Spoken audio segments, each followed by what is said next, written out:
Okay, we are going to move right along to station number 3, but don't forget to do problems 2A and 2C as well. So station 3, we're going to do example D. Station 3 is all about writing equations, which was chapter 4. So remember that there were 3 different forms for equations of lines. We have slope-intercept form, y equals mx plus b. Point-slope form, y minus y1 equals m times x minus x1. And we've got standard form, ax plus by equals c. For all of these, remember that we always found slope first. When in doubt, find m. We can at least do that. We do that by taking y2 minus y1 over x2 minus x1. If it's slope-intercept form, you want to find b next. If it's point-slope form, you want to find your point next. If it's standard form, that's the strange one, and that's the one that we're going to do together. Our standard form, we actually begin by putting it in point-slope form. After we do that, we take the time to rearrange it to standard form, where we put our variables on the left and our constants, so our numbers without variables, are going to go on the right. So, like I said, we are going to do problem 3D, which is to write an equation in standard form that goes through the points 4, 5, and negative 1, 15. Oh boy. So, well, we said the first thing we should do is calculate our slope. Well, our 2 points were, where were we? 4, 5, and negative 1, 15. So we want to calculate our slope. Our m is going to equal y2 minus y1 over x2 minus x1. Well, in order to do that, let's label our ordered pairs. Maybe we'll let that 4, 5 be x1, y1, and that negative 1, 15 will be x2, y2. So our slope is going to be y2 is 15 minus y1, 5. All over x2 is negative 1 minus x1 is 4. Our numerator simplifies. 15 minus 5, we get 10. And our denominator, negative 1 minus 4, same sign, add and keep, becomes negative 5. So overall, our slope is a negative 2. Now, step 2 is we put this in point-slope form. So point-slope form is y minus y1 equals m times x minus x1. Well, good news, we already have an ordered pair labeled x1 and y1, so cool, we'll use that again. And we just found our slope of negative 2. So now we can write it as y minus, what was our y1? 5. That is going to equal negative 2 times x minus 4. Cool, done with step 2.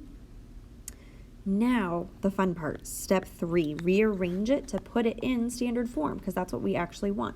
If we wanted point-slope form, we'd be done, but we want standard form. So from here, we are going to distribute first. Our y minus 5 on the left is going to stay the same. Negative 2 times x is negative 2x. Negative 2 times negative 4 is a positive 8. Now we continue to rearrange. We need to move our x term over to the left-hand side.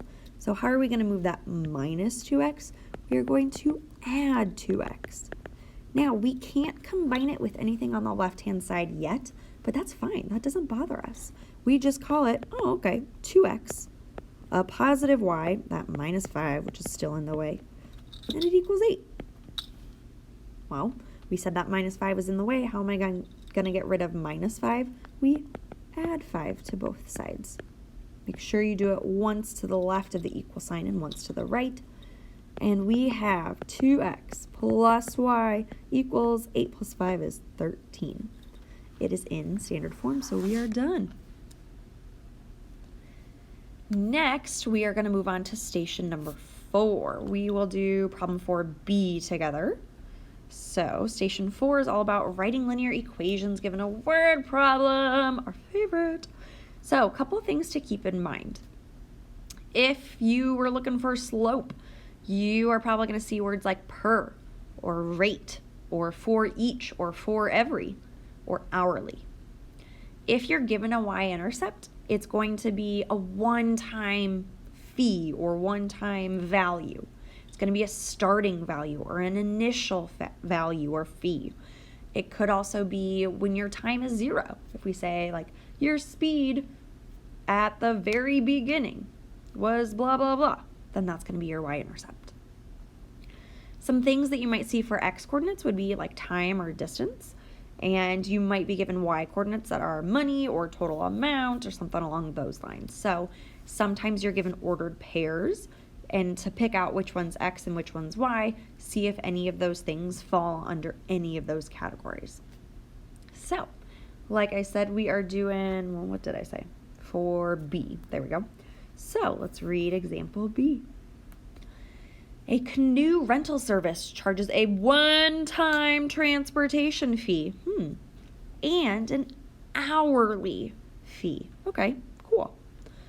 It costs $50 to rent a canoe for 1 hour and $110 to rent a canoe for 3 hours. We want to write an equation in slope-intercept form, okay, that's important too, for the cost with respect to time. Okay, what? So, piece together what information we were given. We were told that they have a one-time fee and an hourly fee. Well, that's just telling us that it's going to be able to be written in slope-intercept form, which is good because that's what we want. So remind yourself, slope-intercept form is y equals mx plus b. Now, they did not give us the m, nor did they give us the b, but we can calculate both of those because what they did give us was 2 ordered pairs. Now, our first ordered pair, let's see, it says it costs $50 to rent a canoe for 1 hour. Well, go back to your helpful hints. Your time is typically x and your money is typically y. So that means that we can write an ordered pair as 1 hour, $50. So our ordered pairs are time and dollars. Go ahead and write that second ordered pair by yourself. I'll go back to the page, see if you can figure out what that second ordered pair is, and pause the video in order to challenge yourself. Alrighty, so our second ordered pair is going to be related to 3 hours. There's our time. And our y coordinate is going to be 110 because that is the dollar amount for 3 hours. Now, if we want to put something in slope-intercept form, put an equation in slope-intercept form, and we're given 2 ordered pairs, the first thing we do is calculate our slope, which will be y2 minus y1 over x2 minus x1. And we label those ordered pairs x1, y1, x2, y2. So our slope will be 110 minus 50 over 3 minus 1. So we simplify. 110 minus 50 is 60. 3 minus 1 is 2, so that means our slope is 30. Now, even though it doesn't ask us to, let's think about our units for this.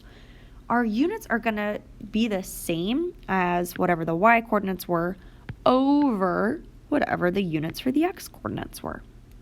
Well, our y coordinates were dollars, and then we often use the word per to represent division. And then time, well, they were in hours. So it costs $30 per hour to rent this canoe. Just good to keep that in mind. Now we next want to find out what that initial one-time fee is, so we need to find our b. Now when we did that in our class, we did y, m, x, and b. Our m we just found to be 30, and we pick one of our ordered pairs, it doesn't matter which, to be our y and our x. So I use that first ordered pair. We plug everything in so that we can solve for b. So instead of y equals mx plus b, we have 50 equals 30 times 1 plus b. Well, 30 times 1 is 30. So 50 equals 30 plus b. To get b by itself, we subtract 30 from both sides. That initial one-time fee is $20.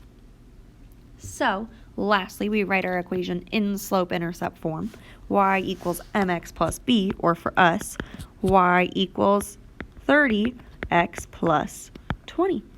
See, word problems are not our enemy. They are our friend. Final answer.